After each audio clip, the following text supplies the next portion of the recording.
Hi ನಮಸ್ಕಾರ ಎಲ್ರಿಗೂ. ಎಲ್ಲರೂ ಹೇಗಿದ್ದೀರಾ? ಆರಾಮಾಗಿದ್ದೀರಾ ಅಂದ್ಕೊಂಡಿನಿ. ಇಲ್ಲಿ ನಾನು ಕೂಡ ಸೂಪರ್ಬ್ ಆಗಿದ್ದೀನಿ. ಇವತ್ತು ನೋಡ್ರಿ ಅಮ್ಮನ ಮನೆಗೆ ಬಂದಿದ್ದೆ. ತುಳಸಿ ವಿವಾಹ ಅಲ್ಲ ಇವತ್ತು. ಸೊ ಅಲ್ಲಿ ಬಂದಿದ್ದೆ ಅಮ್ಮನಿಗೆ ಹೆಲ್ಪ್ ಮಾಡೋಣ ಅಂಥೇಳಿ. ಸೊ ಎಲ್ಲ ಪೂಜೆ ಮುಗೀತು. ಇನ್ನೇನು ಪೂಜೆ ಮುಗಿದ್ಮೇಲೆ ಡೆಕೋರೇಷನ್ಸ್ ಮಾಡ್ತಾಯಿದ್ವಿ ನಾನು ಅಮ್ಮ ಕಲಿತು. ಮಧ್ಯಾಹ್ನ ಸ್ವಲ್ಪ ಮೋಡ ಆಗಿತ್ತು, ಸ್ವಲ್ಪನೇ ಡೆಕೋರೇಷನ್ ಮಾಡಿದ್ವಿ. ಮತ್ತು ಸ್ವಲ್ಪ ಸಂಜೆ ಕೂಡ ಮಾಡಿದ್ವಿ.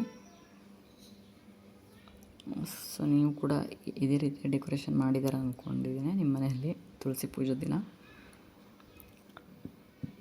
ಒಂದು ಸಣ್ಣ ತುಳಸಿ ದೇವಿ ಬಗ್ಗೆ ಒಂದು ಸಣ್ಣ ಕಥೆಯನ್ನು ಹೇಳಬೇಕಂತ ಇಷ್ಟ ನನಗೆ.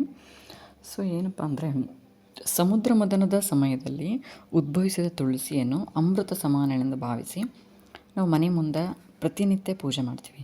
ಪ್ರತಿ ವರ್ಷ ಕಾರ್ತಿಕ್ ಮಾಸ ದ್ವಾದಶಿಯಂದು ಮಹಾವಿಷ್ಣುವಿನ ಸ್ವರೂಪದ ನೆಲ್ಲಿ ಗಿಡದೊಂದಿಗೆ ತುಳಸಿ ವಿವಾಹನ ನೆರವೇರಿಸ್ತೀವಿ.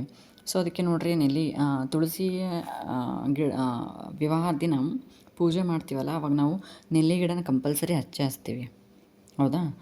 ಸೊ ಅದನ್ನು ನೆಲ್ಲಿ ಗಿಡ ಅಂದರೆ ವಿಷ್ಣುವಿನ ಒಂದು ಮಹಾವಿಷ್ಣುವಿನ ಸ್ವರೂಪಿಯಾದ ನೆಲ್ಲಿ ಗಿಡ, ಅದ್ರ ಜೊತೆಗೆ ನಾವು ವಿವಾಹನ ನೆರವೇರಿಸ್ತೀವಿ. ಸೊ ಇದು ಒಂದು ಸಣ್ಣ ಕತೆ ನನಗೆ ಗೊತ್ತಿದ್ರ ಪ್ರಕಾರ ಹೇಳಿದ್ದೇನೆ. ಸೊ ಎಲ್ಲ ನನ್ನ ಮಗ ಗಲಾಟೆಯಲ್ಲಿ ಕಾರ್ ಕೂಡ ಆಡ್ತಾಯಿದ್ದಾನೆ. ಸೊ ಎಲ್ಲ ಫ್ಲವರ್ ಡೆಕೋರೇಷನ್ ಆಯಿತು.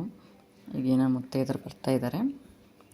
ಸಂಜೆ ಆಯ್ತಲ್ಲ, ನಮ್ಮಮ್ಮ ಸ್ವಲ್ಪ ದೀಪ ಕೂಡ ಹಚ್ತಿದ್ದಾಳೆ ನೋಡಿ ತುಳಸಿ ಗಿಡದ ಮುಂದೆ. ಜನವಾರ ಅದರೊಳಗೆ ದೀಪ ಹಚ್ಚೋಣ ಅಂಥೇಳಿ ಈಗ ಹಚ್ತಿದ್ದಾಳೆ. ಸೊ ಎಲ್ಲ ಎಲ್ಲ ಬಂದ ಮುತ್ತೈದರಿಗೆ ಕೊಡಲಿಕ್ಕೆ ಅಂಥೇಳಿ ಎಲೆ ಅಡಿಕೆ, ಅರಿಶಿನ ಕುಂಕುಮ, ಬ್ಲೌಸ್ ಪೀಸು, ಹಣ್ಣು, ಹೂವು ಎಲ್ಲ ರೆಡಿ ಮಾಡಿಡ್ತಿದ್ದಾಳೆ.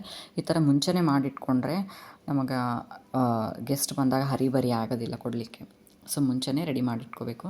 ಸೊ ಅಮ್ಮ ಕಾಳು ಪ್ರಿಪ್ರೇಷನ್ ಮಾಡಿದ್ದಾಳೆ. ತುಂಬ ಚೆನ್ನಾಗಿತ್ತು, ಟೇಸ್ಟಿಯಾಗಿತ್ತು, ಅಲ್ಟಿಮೇಟ್ ಆಗಿತ್ತು. ಆ್ಯಕ್ಚುಲಿ ಸೂಪರಾಗಿ ಮಾಡ್ತಾರೆ ನಮ್ಮಮ್ಮ.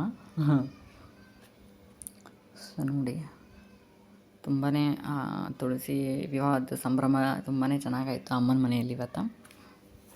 ಸೊ ನಿಮ್ಮ ಮನೆಯಲ್ಲಿ ಯಾವ ರೀತಿ ಮಾಡಿದ್ದೀರಾ, ಹೆಂಗೆ ಮಾಡಿದ್ದೀರಾ ಅಂಬೋದು ಬಗ್ಗೆ ಕಮೆಂಟ್ ಸೆಕ್ಷನಲ್ಲಿ ತಿಳಿಸಿ ನನಗೆ.